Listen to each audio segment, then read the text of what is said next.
எந்த ஊர்? புராந்தகம். அது பாண்டிய நாட்டில் தானே இருக்கிறது? ஆம் சுவாமி. நம் மடத்தில் சேர்ந்து கைங்கரியம் பண்ண வேண்டும் என்று மிகவும் ஆசைப்படுகிறார். சுவாமி, ஆசைப்படுவதில் தவறொன்றும் இல்லை. ஆனால் தகுதி வேண்டுமல்லவா? மடத்திலேயே புழங்கிக் கொண்டிருந்தால் தகுதி தன்னால் வந்துவிடும்.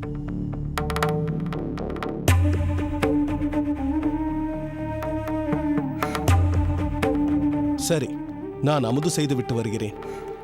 சுவாமி, புதிய சீடன் ஒருவனை பற்றி சொன்னீர்களே, இவர்தான் அந்த சீடர்.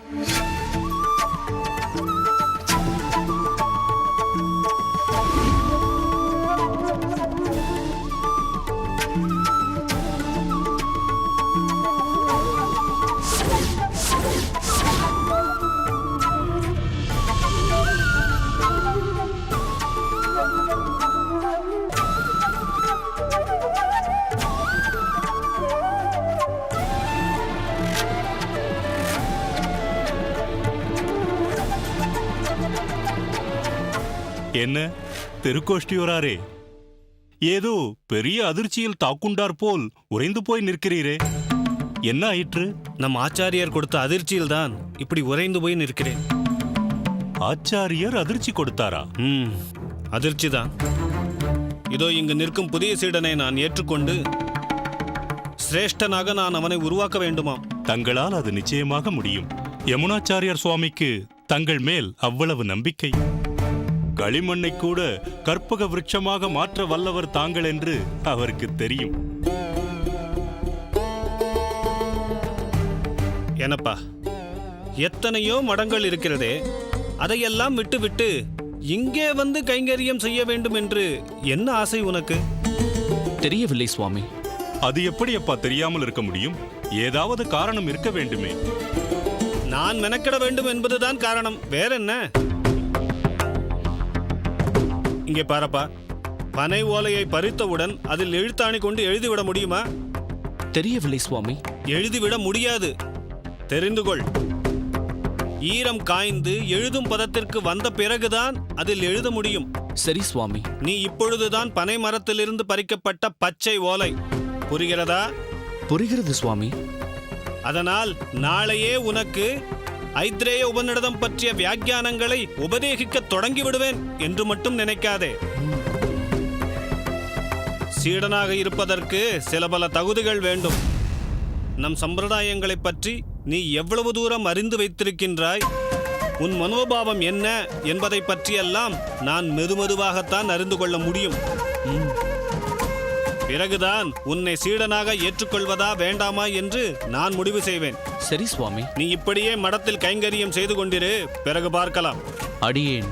இப்பொழுது நீ செல்லலாம். ஆகட்டும் சுவாமி. மிக மிக பணிவானவனாக காணப்படுகிறான். ஆனாலும் அவனை குடைந்தெடுத்து விட்டீரே. உமக்கு தெரியாதா பெரிய நம்பி, நான் யாரையும் அவ்வளவு எளிதாக நம்பிவிட மாட்டேன். அதிலும் இவன். சரி சரி, அவன் யாராக இருந்தால் என்ன? நம் ஆச்சாரியருக்கு அவனை பிடித்திருக்கிறது. எனக்கு துரதிர்ஷ்டம் பிடித்திருக்கிறது.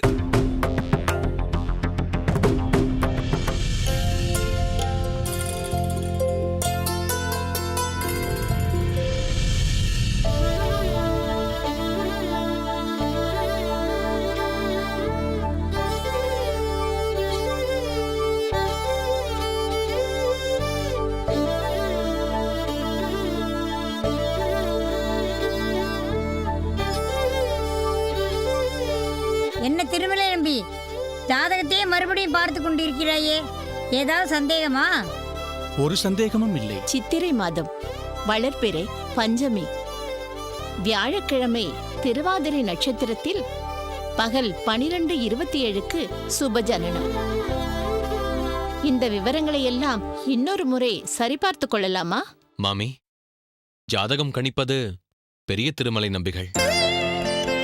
சாதாரணமாகவே எந்த ஒரு காரியத்தை செய்தாலும் மிகவும் கவனமாக செய்பவர் அவர். அதுவும் தற்போது செய்யப்போவது தன் மருமகனின் ஜாதகத்தை கணிக்கும் பணி.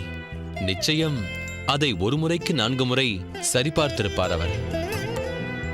இந்த குடும்பத்திற்கு வேண்டப்பட்டவள் நான். கேட்க வேண்டியது என் கடமை. கேட்டுவிட்டேன். நீங்கள் கேட்டதில் தவறொன்றும் இல்லை மாமி. உண்மையில் ஜாதகத்தை கணித்து எழுத வேண்டியதே நம் அகத்து வாத்தியார்தான்.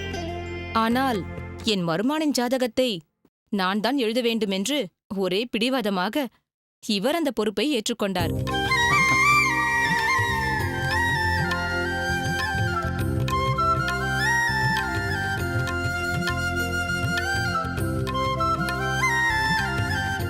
ஏனப்பா திருமலை, மருமகனின் ஜாதகத்தில் அப்படியே ஆழ்ந்து விட்டாயே, என்ன சொல்கிறது ஜாதகம்?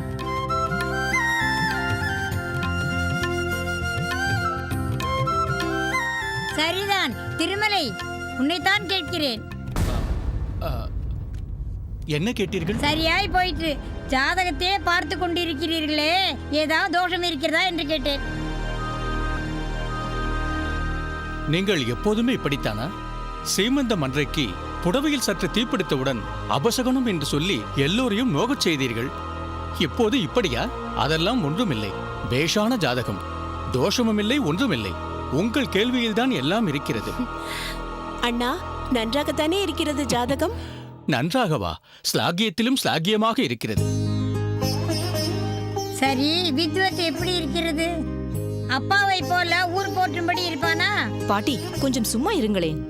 என்னடி அம்மா, தேருக்கு முட்டுக்கட்டை போடுவது போல் நிறுத்திவிட்டாய்? அதிக பிரசங்கித்தனமாக ஏதாவது கேட்டுவிட்டேனா? அதெல்லாம் இல்லை பாட்டி. இன்னும் பெரிய பிராட்டியை காணவில்லை. அவளும் வந்துவிடட்டுமே என்று சொன்னேன். ராமானுஜர் என்றாலே பெரிய பிராட்டிக்கு உயிர். அது மட்டுமல்ல, சித்தி முறை வேறு. ஆமாம் பாட்டி, அவளும் வந்து விடட்டுமே. பக்கத்தில் இருக்கிற சாத்தமங்கலத்திலிருந்து வருவதற்கு இவ்வளவு நேரமா? அதுதான் எனக்கும் புரியவில்லை பாட்டி. காந்திமதி, பெரிய பிராட்டிக்கு கல்யாணமானதே நீங்கள் அனைவரும் மறந்து விட்டீர்களா?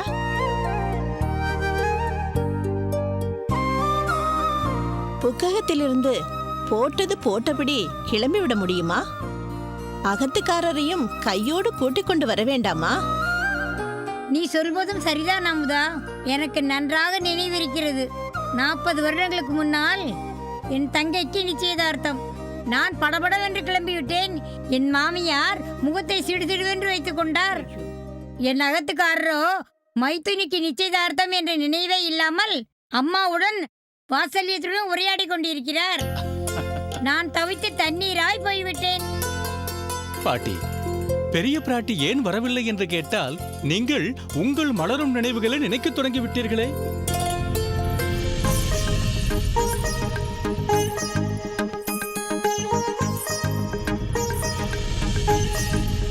அண்ணா,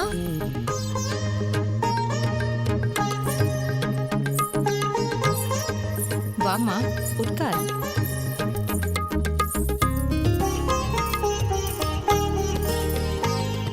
ஆமாம், ஏன் இவ்வளவு தாமதம்? தனியாகவா வந்தாய்? மாப்பிள்ளை எங்கே? வருகிறார் வருகிறார். வண்டியிலிருந்து இறங்கியதும் வண்டி கூலி பிரச்சனை. வண்டிக்காரனோடு பஞ்சாயத்து. என்னடி, உன் அகத்துக்காரர் போகும் இடமெல்லாம் பஞ்சாயத்து தானா?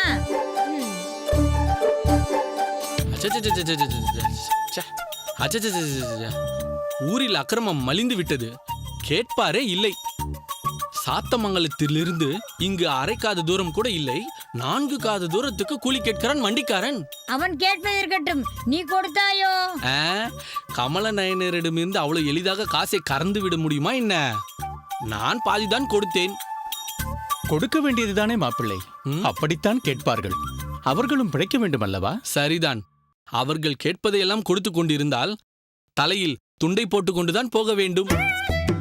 இவ்வளவு கூலி கிடைக்குமானால் நானே நாளையிலிருந்து மாட்டு வண்டி ஓட்டினால் என்ன என்று நினைக்கிறேன். கமலநயனா, மாட்டு வண்டி ஓட்டுவது ஒன்றும் அவ்வளவு சாதாரண காரியமில்லை. உடலை வலுவாக வைத்திருக்க வேண்டும், கடினமாக உழைக்க வேண்டும். அதெல்லாம் என்னால முடியும்.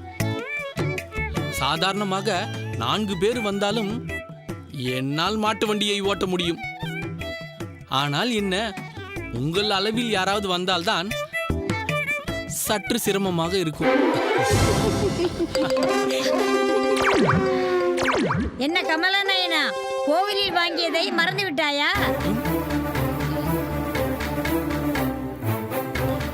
நான் ஏதோ விளையாட்டாக சொன்னேன் பாட்டி. நீங்கள் எதற்கு இப்பொழுது பழசையெல்லாம் ஞாபகப்படுத்திக் கொண்டிருக்கிறீர்கள்? ஞாபகம் இருக்க வேண்டும் பேரா. யார் பக்கத்தில் யார் இருக்கிறார்கள் என்று, என்ன சங்கதி என்றெல்லாம் ஞாபகம் வைத்துக் கொள்ள வேண்டும். ஆமாம் ஆமாம். நீங்கள் ரொம்பதான் பாட்டி. ஏதோ ஒரு தடவை தவறு செய்து விட்டார் என்றால் எப்போதுமே செய்வாரா என்ன? யார் என்ன தவறு செய்து விட்டார்கள்?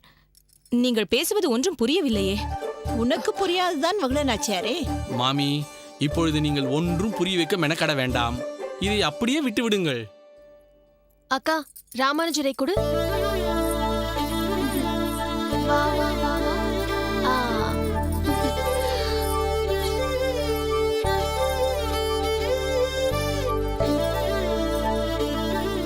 நன்றாக பயிற்சி எடுத்துக்கொள் பெரிய பிராட்டி. அடுத்த வருடம் இவனை போல் உன் கையில் ஒரு குழந்தை இருக்க வேண்டும். போங்கள் பாட்டி. இதில் என்னடி வெட்கம்? எனக்கு கல்யாணமாகி எண்ணி 9ஆம் மாதம் 9வது நாளில் வெங்கடேசன் பிறந்து விட்டான். திருமலை வெங்கடேசனா பாட்டி? இல்லடா அம்பி, என் மூத்த பிள்ளை வெங்கடேசன். வெங்கடேசனுக்கு பிறகு வரதராஜன், திருவரங்கன், ஆதிகேசவன் என்று எதுவும் பெற்றுக்கொள்ளவில்லையோ? ஏன் இல்லை, அடுத்தடுத்து 9 ஆண்டுகளில் 9 ஆண் சிங்கங்களை பெற்றெடுத்தேன். பெரிய பிராட்டி, திருமணமானதிலிருந்து குழந்தைகளை பெற்றெடுப்பதையே இந்த பெண் சிங்கம் முழு நேர வேலையாக செய்திருக்கும் போல் இருக்கிறதே.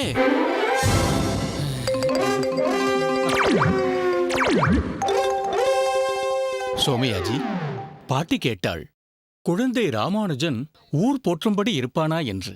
குழந்தை உலகமே போற்றும்படி இருப்பான் என்று ஜாதகம் சொல்கிறது.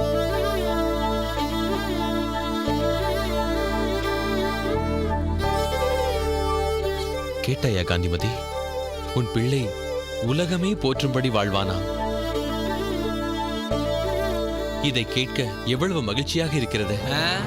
என் ஜாதகத்தை பார்த்தபோது கூட சொன்னார்களாம், இவன் பெரிய ஜமீன்தார் ஆகுவான் என்று. நடந்ததா?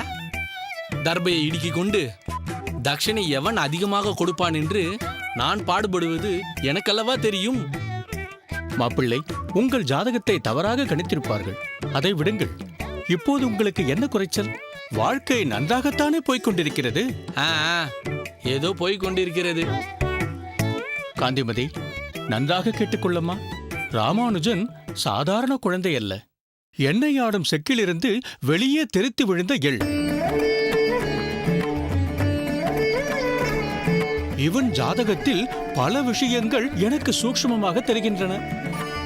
இவன் பெரிய பரோபகாரியாக இருப்பான். மனிதர்களுக்கிடையே இருக்கும் பேதங்களை களைய வேண்டும் என்பதில் தீவிரமாக இருப்பான்.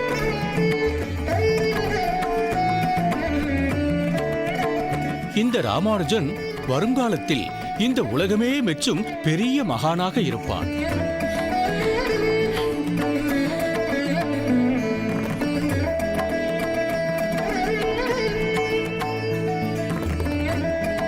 பல பிரச்சனைகளை கையாண்டு ஜொலிக்கப் போகிறான். அவன் என்ன சொல்ல போகிறான் என்று உலகமே கூடி நின்று கொண்டாடப் போகிறது.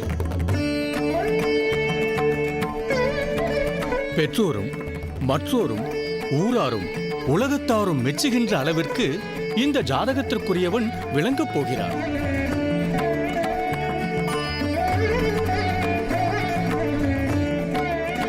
இது என்ன சாதாரண குடும்பமா? ராமானுஜரின் தந்தை கேசவ சோமயாஜி சாதாரணமானவரா? எப்படிப்பட்ட சிந்தனையாளர்! சோமயாஜிக்கும் என் தங்கைக்கும் பிறந்த இந்த ராமானுஜர் உலகமே போற்றும் பெரிய மகானாகப் போகிறார்.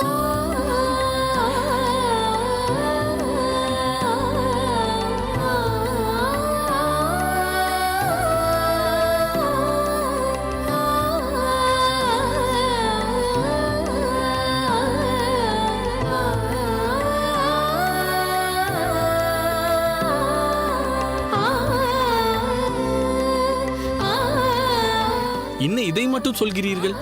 குழந்தை பெரியவனாகி எவ்வளவு செல்வத்தை சேர்ப்பான்? அதை சொல்லுங்கள். பொருளாதாரமும் வாழ்க்கைக்கு அவசியம் அல்லவா? பொருளாதாரம் மட்டும் போதாது, செழுமையும் மனிதர்களுக்கு அவசியம். நெல், காய்கறிகள், பழங்கள் போன்ற உணவு வகைகள் செழுமையாக இருந்தால்தான் நாடு வளம் பெறும். கல்விதான் மிகவும் முக்கியம். சாஸ்திர ஞானமும் பகவத் ஞானமும் ஒருவருக்கு இருந்தால் அவர் எந்த நிலையிலும் ஆனந்தமாக வாழலாம். ஆகையால் ஞானத்தை கொடுக்கும் கல்வியே ஒருவருக்கு இன்றியமையாததாகும்.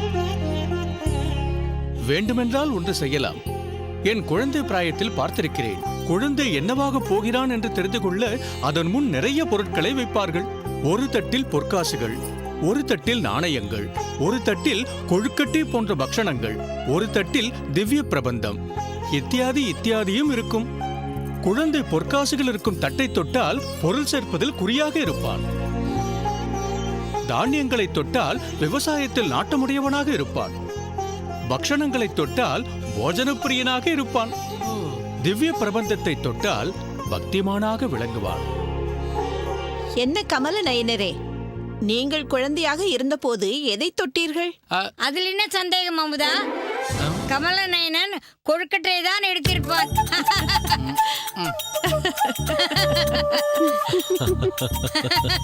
பாட்டி போதும், பொக்கை வாய் கிழிந்து விட போகிறது. நீங்கள் சொல்வது நல்ல யோசனையாகத்தான் தெரிகிறது. ராமானுஜனின் விருப்பம் என்ன என்பதை நாமும் பார்த்து விடுவோம்.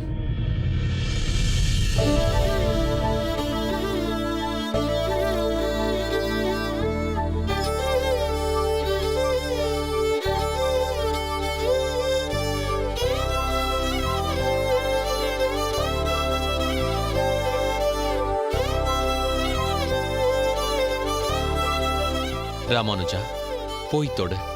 நீ எதை விரும்புகிறாயோ அதை தொடு.